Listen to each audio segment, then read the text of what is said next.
Here's what Pima County Attorney Laura Conover probably doesn't want you to know.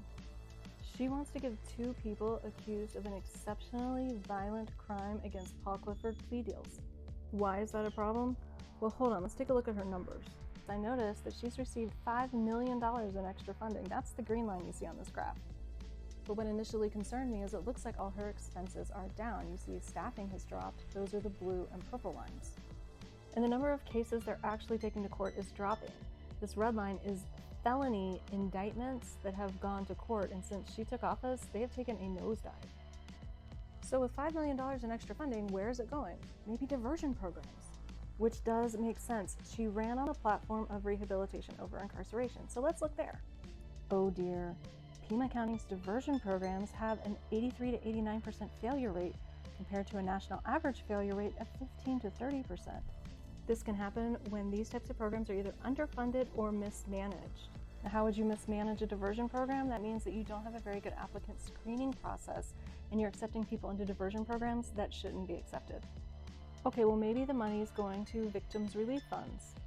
Uh-oh, it looks like the victims relief fund has taken a huge hit.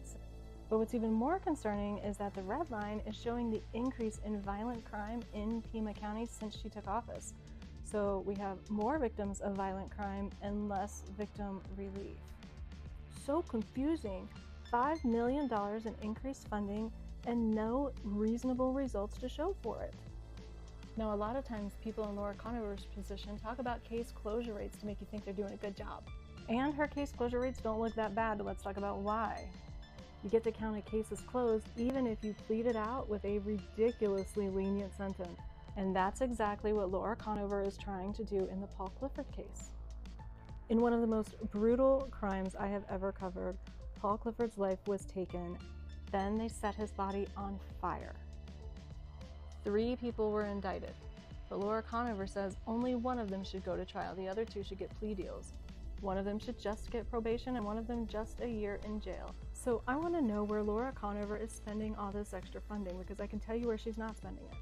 Not on increased staffing, not on taking felony cases to court, and certainly not on her website, because if you go to her website right now and scroll all the way down to the Contact Us tab, the CAPTCHA is broken and you can't actually send them an email through their website.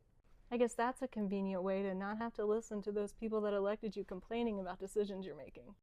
So since you can't contact them through the website, just leave a comment below and be sure to tag these social media accounts and then call this phone number. But we need you to do this right now. This case is liable to be settled within the next week.